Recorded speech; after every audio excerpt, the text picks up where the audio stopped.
राकेश जी, क्योंकि आज शुरुआत हम आपसे करेंगे योगी आदित्यनाथ 2.0। इतिहास रचने के बाद आपको मौका मिला, 100 दिन बीते। योगी आदित्यनाथ तमाम बड़ी बातों का जिक्र कर रहे हैं, लेकिन ऐसा लग रहा है कि कांग्रेस से लेकर सपा को आपकी बातें समझ में नहीं आ रही हैं। लगातार सवाल उठाए जा रहे हैं। सुरेंद्र राजपूत से लेकर आप कांग्रेस पार्टी और समाजवादी पार्टी कह रही है कि 100 दिन जो थे ये दबंगई के थे, इसमें काम कुछ ठोस नहीं हुआ है। कैसे जवाब देंगे आप? समाजवादी पार्टी हो या बसपा हो, जरूर इनको समझ में नहीं आएगा, क्योंकि इन्होंने जिस तरह की राजनीतिक संस्कृति देखी है, इस राजनीतिक संस्कृति में जनता के प्रति जवाबदेही कभी इन्होंने किया ही नहीं है। जब भी सत्ता में रहे हैं, जब इनको हिसाब किताब करना हुआ है, जनता के बीच में ये आकर बताना हुआ है कि हमने 5 वर्ष के कार्यकाल में क्या किया है, तो पारिवारिक झगड़े में कभी उलझ जाने का काम किया है, कभी कोई नए विवाद को खड़ा कर देने का काम किया है, ताकि जनता इनसे हिसाब न मांगने पाए। मैं मानता हूं कि लोकतंत्र में किसी भी राजनीतिक दल के लिए सबसे ज्यादा आवश्यक है कि अगर वो सत्ता में है, जनता ने जिस भरोसे के साथ सत्ता सौंपी है, वो जनता को उस भरोसे के साथ अपनी जवाबदेही उसके सामने सुनिश्चित करने का काम करें, अपना रिपोर्ट कार्ड उसके सामने रखने का काम करें। और आज भारतीय जनता पार्टी ने योगी सरकार के दूसरे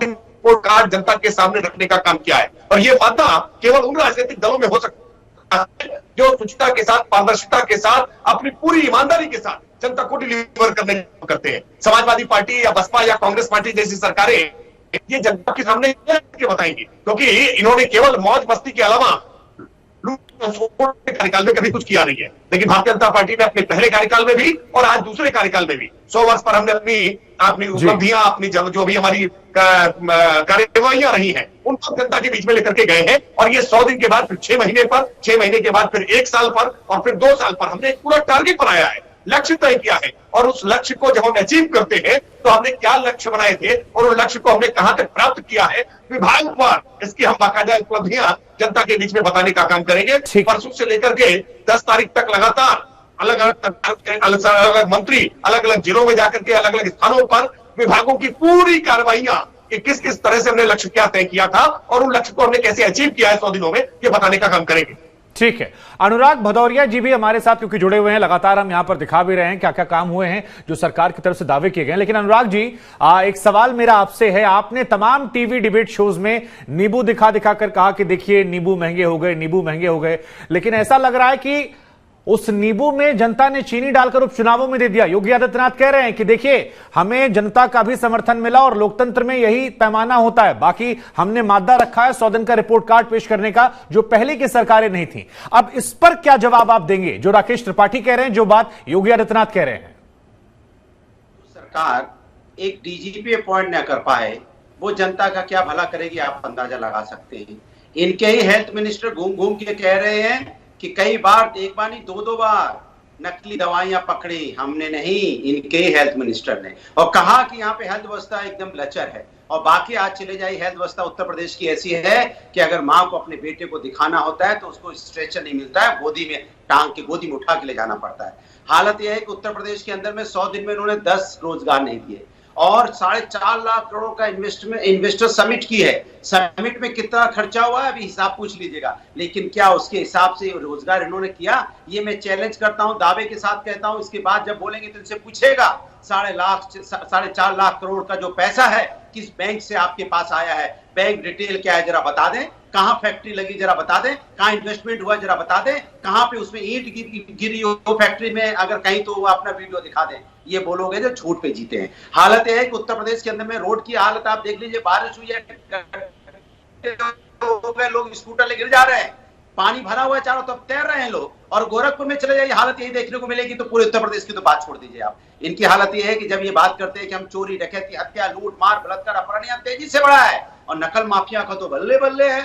हमेशा नकल माफिया यहाँ पे इतने भावी हैं कि जब देखो तब पेपर लीक हो जाता है, उसके बाद लंबी लंबी यहाँ सांसें भरते हैं। आपसे पूछा जाता है कि आपने महंगाई के ऊपर क्या किया, क्या सस्ता हो गया, महंगाई की हालत क्या, डीजल पेट्रोल क्या सस्ती हो गई, या यहाँ पे जिस तरह की महंगाई है वो सस्ती हो गई, एजुकेशन से लेके आम जिंदगी की रोजमर्रा की जिंदगी सस्ती हो गई, क्या आपने लोगों को रोजगार दे दिया, क्या यहाँ पे महिलाओं पे अत्याचार रुक गया, क्या वो जो दिन रात जो खबरें आती हैं किस तरह से यहाँ करप्शन बढ़ा है वो रुक गया?